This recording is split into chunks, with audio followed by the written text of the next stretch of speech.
El fascismo.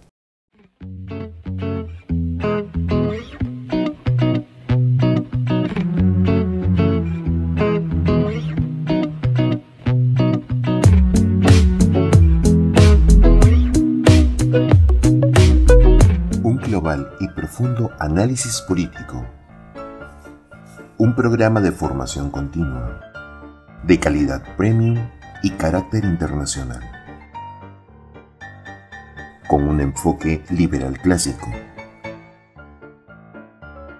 Estudio de casos. Análisis político en profundidad. Esto es La Realidad con Alberto Mansuetti. ¿Qué es el fascismo? Vamos a empezar esto recordando también algo importante. El mes que viene, octubre de 2022, se cumple el 100 años de la marcha sobre Roma. La marcha sobre Roma fue que todos los fascistas convergieron a la capital del país con Mussolini, el duce, a la cabeza, a pedir que el rey les entregue el poder. Contra el consejo de muchos políticos sensatos, como por ejemplo Giovanni Battista Amendola y demás, el rey le dio el poder a Mussolini, lo nombró primer ministro. Mussolini al principio tuvo mucho apoyo dentro y fuera de Italia. En particular, le ganó un admirador en Alemania que se llamaba Adolfo Hitler.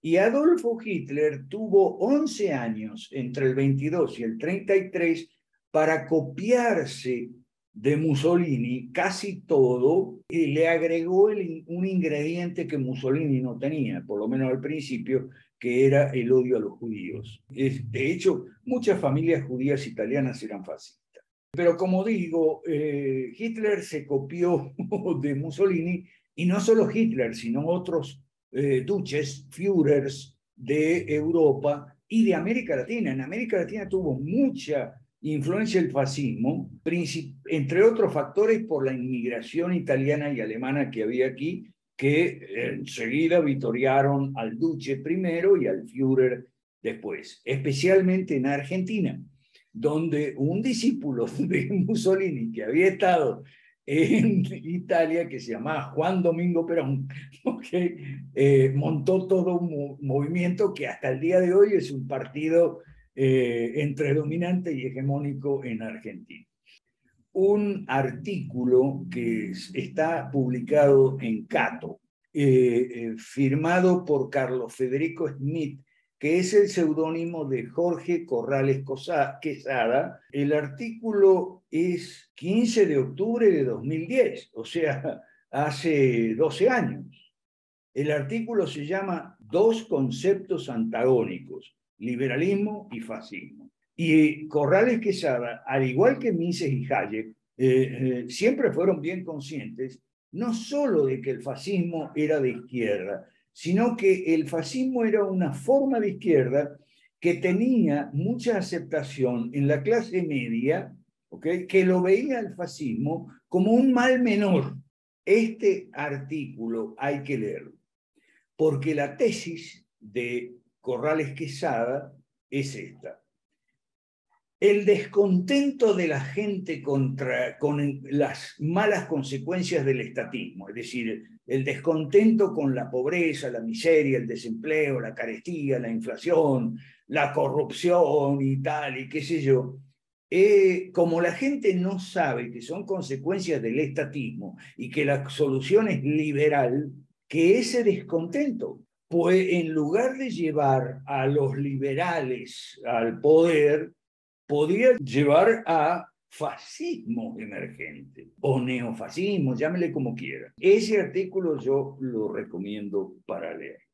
Para los politólogos el fascismo siempre ha sido un dolor de cabeza. Por ejemplo, Umberto Eco siempre te dicen, bueno, lo esencial del fascismo es esto, y te dicen el nacionalismo, el patriotismo y la bandera, el culto al líder, el duce, y dos o tres rasgos que el fascismo ama, encomia, exalta e impone. pero en mi opinión se han equivocado porque lo que mejor define al fascismo es contra aquello que protesta, que odia, detesta a morir y quiere aplastar. Vamos a dedicar esta sesión de hoy a resumir los 6 antis que definen el fascismo, cómo esos antis están presentes hoy en distintos sectores, especialmente en la clase media.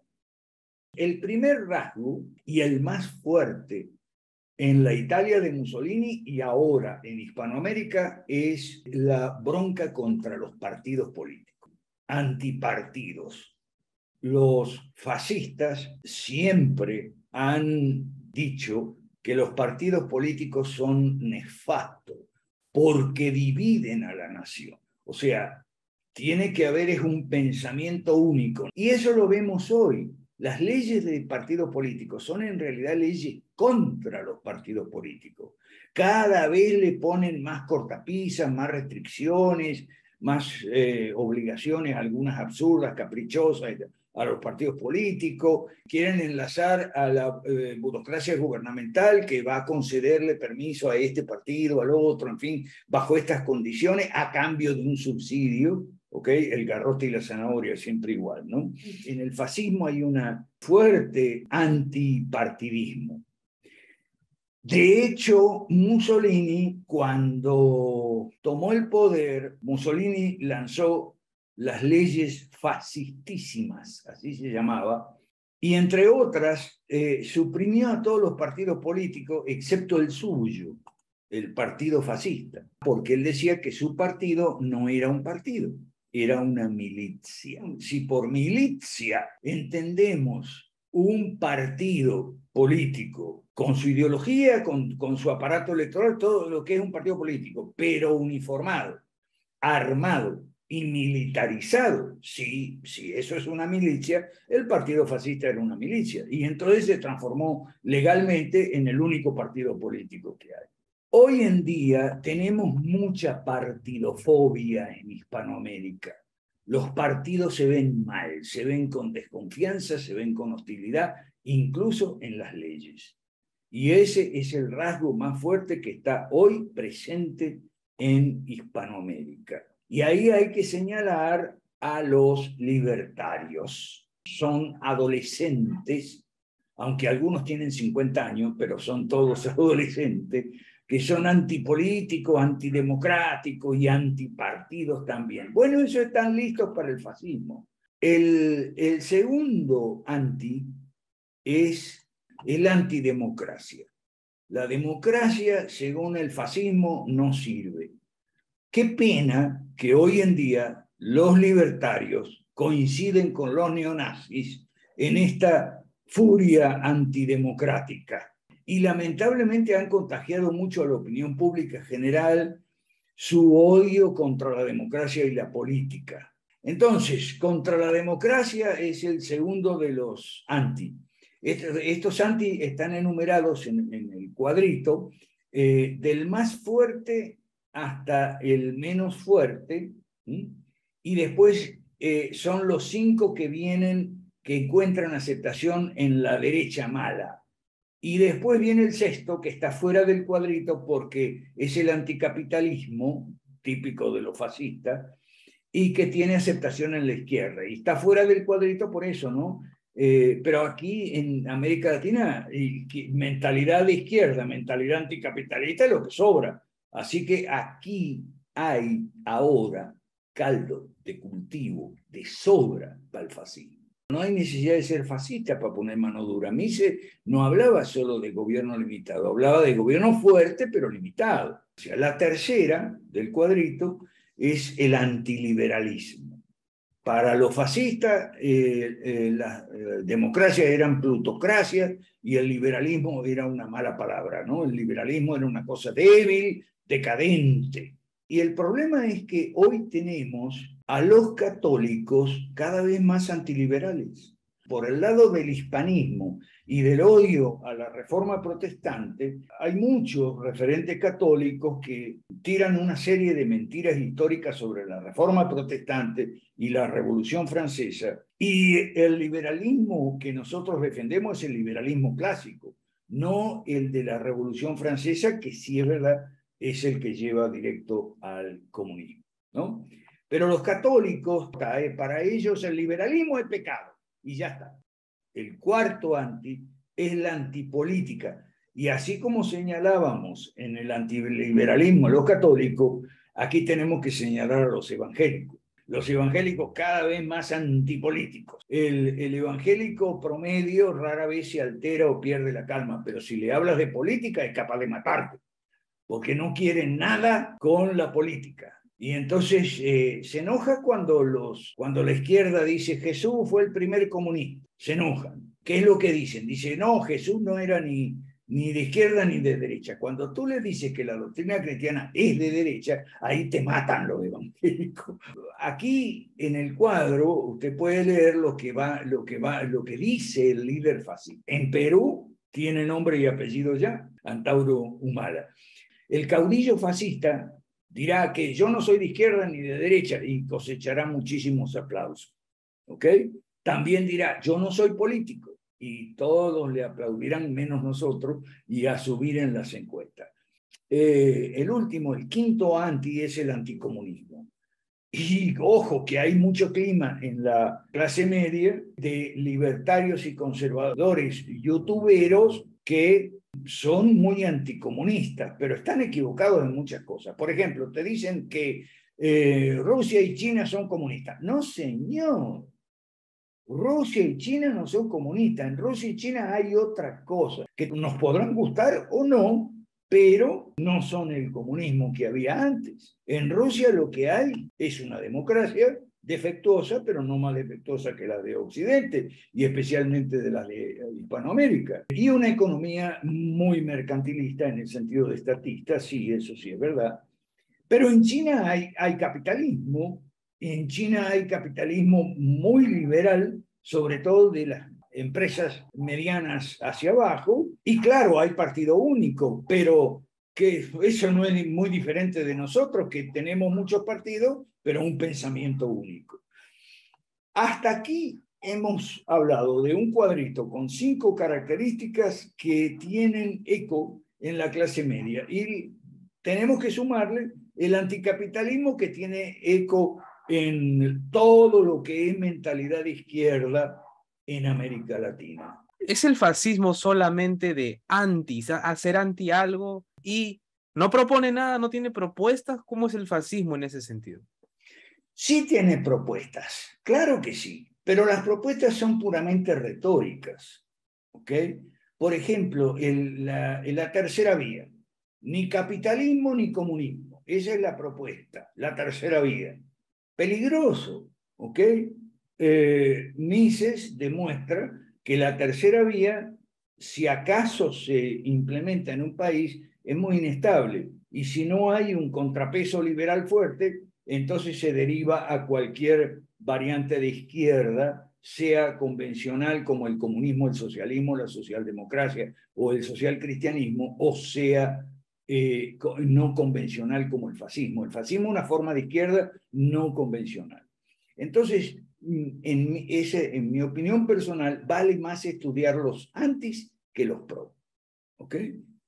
¿Es el fascismo siempre un tema caudillista? ¿Siempre se está buscando un líder, alguien que dirija la nación? ¿O puede haber ahí un grupo de más personas? ¿Cómo es eso? ¿Cómo funciona? ¿Cuál es el sistema del fascismo?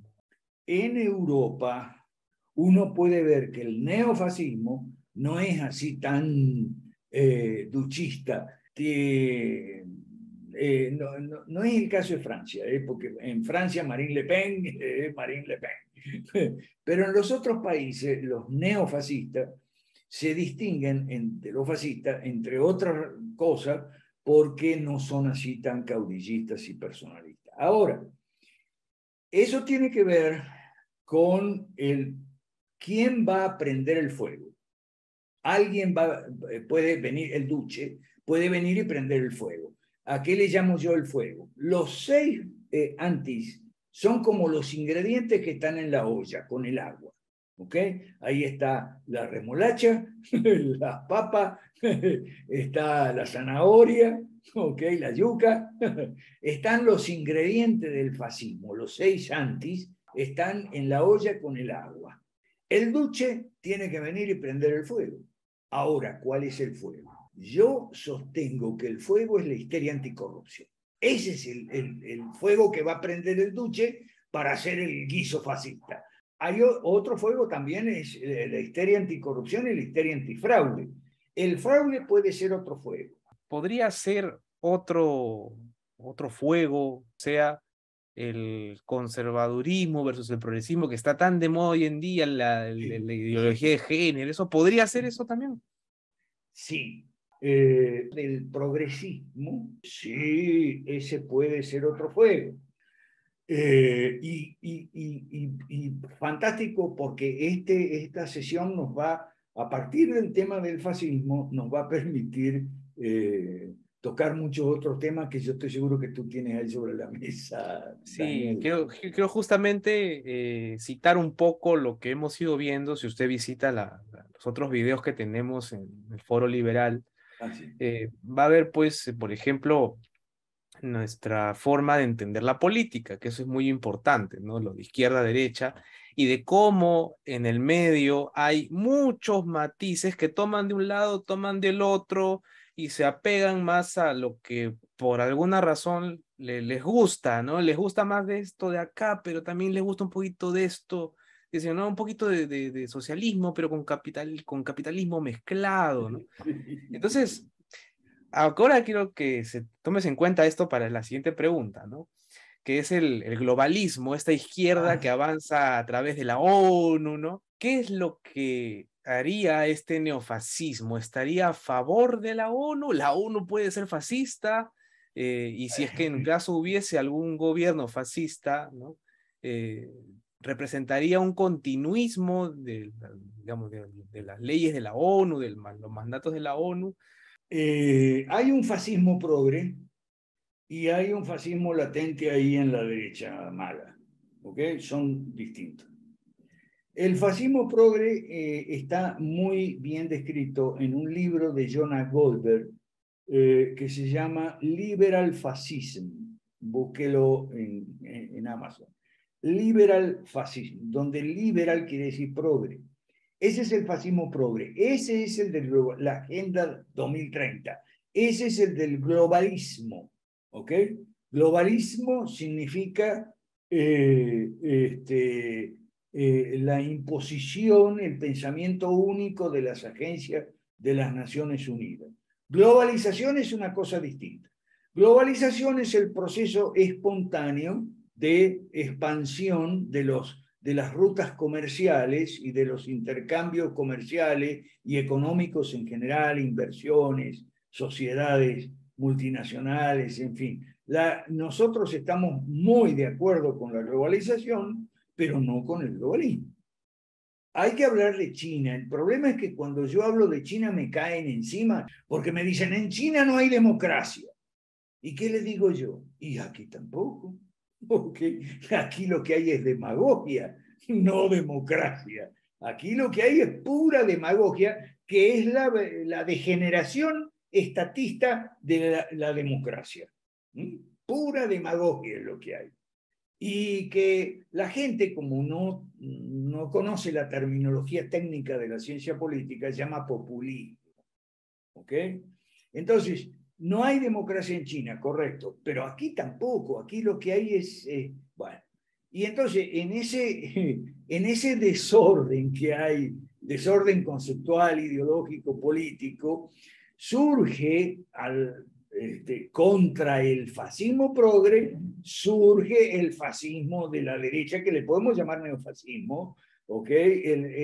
O características cercanas, próximas al fascismo, que uno puede encontrar ¿okay? En la derecha mala, en los youtuberos libertarios, en los youtuberos conservadores, todo eso uno puede encontrar. Mira, no va a faltar aquel que nos diga, pero ustedes son los fascistas. Entonces, Claro que sí. ¿cómo podemos decirle a la gente que los liberales clásicos no somos fascistas, no vamos a llegar al fascismo? Porque también nuestro programa, ¿no? Las 5 reformas, lo indican claramente, ¿no? No, o sea, si uno lo lee y lo entiende, comprende lo que lee, va a ver que pues es prácticamente imposible llegar a algo como eso. Y además, ¿no? Primero, respóndeme, ¿no? ¿Por qué los liberales clásicos no somos fascistas? ¿Y por qué los libertarios sí podrían serlo? Te respondo primero por qué los libertarios sí podrían serlo. O sea, porque ellos son muy anti. ¿Ok? Esas características los hacen a los pubertarios, me refiero a pubertarios, los libertarios que son pibes de 19 años que anteayer vieron un video de Milei y descubrieron las ideas de la libertad y tal y qué sé yo, sin ofender a nadie. Está bien que un pibe de 19 años, ok, se comporte así, pero ya un cincuentón. Ahora, la primera pregunta, ¿por qué nosotros no somos fascistas? Respuesta corta y fácil, en primer col, porque nosotros no nos definimos con antis, nosotros nos definimos con pro, nosotros nos definimos con 5 reformas, a favor de las 5 reformas, a favor del gobierno fuerte pero limitado, a favor del liberalismo clásico, que no tiene nada que ver con la Revolución Francesa, ¿ok? Bueno, y a favor de las 3 políticas públicas de derecha y a favor de derecha también, ¿ok? Que son privatizar, desregular y abrir mercados a la competencia. Nosotros nos definimos por nuestros pro, no por nuestros anti, que a lo mejor sí los tenemos, porque sí somos anti-izquierda y antifascista, ¿ok? Pero lo más importante y lo protagónico en nuestro proyecto es el proyecto y no es ningún líder. Esa es otra cosa importante, ¿ok? O sea, la centralidad del proyecto 5 reformas está en las 5 reformas, no está en José Luis Tapia, Jorge Chapas, Oscar Montealegre. O sea, los líderes que nosotros tenemos no son duches ni Führers, ¿ok? Ni Alberto Mansuetti, por supuesto. Nosotros estamos a favor de la prosperidad, a favor de la elevación del nivel de ingreso. Estudiamos transitología para ver cómo un país puede salir de este desastre a un capitalismo más o menos liberal y democrático. ¿Ok? Y entonces resumimos nuestra fórmula 3 por 5 igual a 15, que significa 3 políticas públicas en 5 sectores: la política, la economía, la educación, la atención médica y las jubilaciones y pensiones. ¿No? Pero yo quiero que nos comentes un poco en la parte histórica. ¿Por qué el fascismo y el comunismo o socialismo, Sí. por qué ambos no se llevan bien? Bueno, históricamente porque el fascismo era el socialismo nacional o nacionalista y el comunismo era el socialismo internacionalista. ¿Ok? Entonces, ahí vino el choque entre Mussolini y Lenin y enseguida Stalin, ¿no? Ahí vino el choque entre 2 ramas de izquierda socialista, la nacionalista y la internacionalista. Ahora, eso tuvo larga continuación porque el señor José Stalin, tan pronto ganó la guerra junto con Roosevelt, y Churchill, tan pronto ganó la guerra, firmó una circular a todos los comunistas diciendo que no usen más la palabra nacionalsocialismo para referirse al partido de Hitler, porque eso nos salpica a los socialistas. Y fue muy inteligente. ¿Okay? Entonces, de ahora en adelante, dijo Stalin, 1945, 46, por ahí, vamos a hablar de nazismo, no de nacionalsocialismo. ¿Ok? Y todos nosotros vamos a ir contra el nazismo. y el fascismo, y vamos a decir que eso es extrema derecha, que eso no tiene nada que ver con la izquierda. Y bueno, y ese cuento de 1945 todavía la gente se lo cree, o por lo menos mucha gente se lo cree. Nosotros hacemos estos programas para clarificar las cosas. Yo quiero que les expliques, obviamente, cómo las 5 reformas solucionan estos antis, ¿no?, de una forma coherente, ¿no?, y consciente, para que vean de que somos una perfecta opción política para sus países. Vamos a las 5 reformas a resolver los verdaderos problemas. Muy fácil, te lo puedo resumir, ¿ok? Muy fácil. De las 5 reformas, las 2 más importantes son las 2 primeras, ¿ok? Y las otras 3 son como complementarias. Las 2 primeras, la 1 te pone al Estado en su lugar. No es achicar al Estado, rebajar los impuestos, como dicen los libertarios, porque no te dicen dónde van a poner la tijera. ¿Ok? Entonces, es poner al Estado en su lugar, poner al Estado en sus funciones propias, que son solo 3. Seguridad y defensa, bueno, la diplomacia es anexa, justicia y infraestructura, nada más. Esa es la reforma número 1, y privatizar los partidos políticos.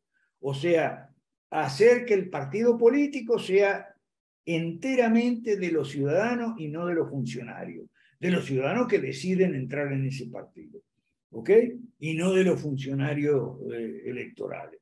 Esa es la reforma número 1. Claro, también el impuesto único, las 3 U, universal, uniforme, y bueno, único, universal y uniforme,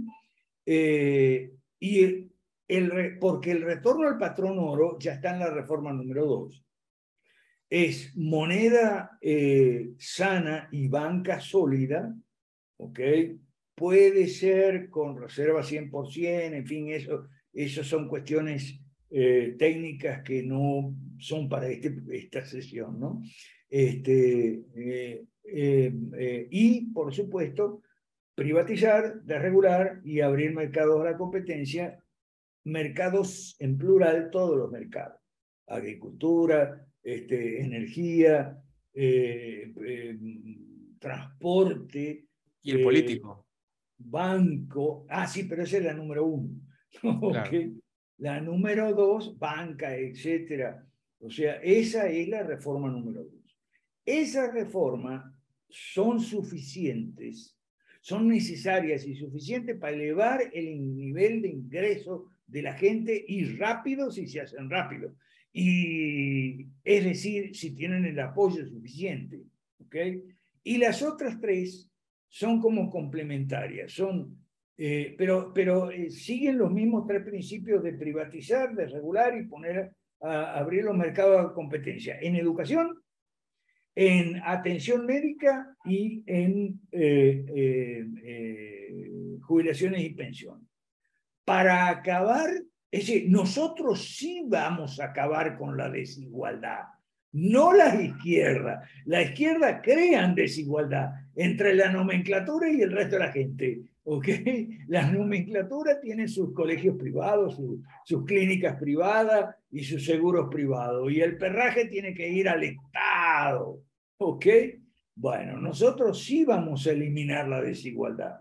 En el sentido no de crear igualdad de oportunidades, porque nunca hay igualdad de oportunidades, porque algunos tienen más talento que otros para los negocios. Por ejemplo, yo no tengo ningún talento para nada, no sirvo para los negocios, pero hay gente que sí.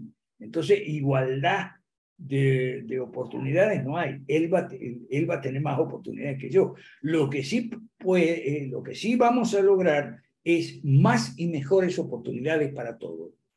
¿Ok? Entonces, con 3 reformas en educación con vouchers. Y los vouchers son para la transición,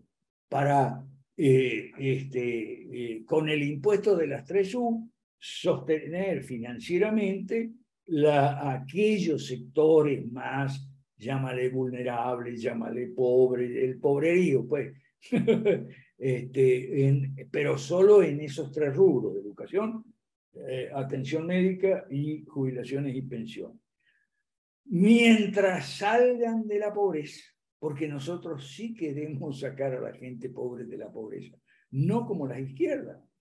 ¿Cuál es el plan de la izquierda hoy en día? Lo vemos en Cuba, en Nicaragua, en Venezuela, pronto en Colombia. En Colombia viene rápida la cosa, ¿eh? ¿Cuál es el plan de la izquierda? El plan de la izquierda, y ellos te lo dicen, son explícitos: sacarle impuestos a los ricos para sostener planes sociales. ¿Qué son los planes sociales? Subsidio y reparto de bolsas de comida para que la gente agradecida entonces te responda con el voto. Eso se llama clientelismo. Eso es tan viejo como el Imperio Romano, que repartían sal, aceite y harina, trigo, ¿okay? Los emperadores de la decadencia, los emperadores que se llamaban emperadores militares. ¿Okay? Entonces, ese es el plan de la izquierda. Y frente a eso estamos nosotros. Ahora, lo que recordé al comienzo de esta sesión, el artículo de Corrales Quesada, es que el descontento de la gente, en vez de llevarnos al liberalismo clásico, nos lleve al fascismo. Les agradecemos por haber visto esta sesión, este video. Queremos que por favor nos siga, se suscriba al canal, le dé like, lo comparta. Así nos ayuda a nosotros, no a crecer para ganar likes, no, para llevarle prosperidad a los países de Latinoamérica que tanta falta les hace. Y así por fin tengamos una región, ¿no? Un continente liberal clásico, y que vean que la paz es posible, la prosperidad es posible, ¿no? Que haya dinero, que haya prosperidad para todos. Bien, para eso queremos que nos siga, que comparte este video. No tenga miedo, puede escribirnos, puede entrar a la página web foroliberaldeamericalatina.org.com y allí puede escribirnos. Vamos a estar atentos. Ahí tenemos un WhatsApp en el cual pues le responderemos. Y así puede empezar su formación. También tenemos los días lunes, todos los lunes, el profesor Alberto Mansuetti da clases en La Realidad, así se llama el curso, porque ahí vemos los casos reales, vemos la realidad, de eso se trata. Buscamos la verdad a través de la realidad, no hay de otra. O sea, no podemos estar barajando mentiras ahí. Así que bueno, lo invitamos al curso. También puede escribirnos ahí en foroliberaldeamericalatina.org y nada, lo esperamos para la siguiente sesión que ya saldrá aquí en su pantalla. Muchas gracias.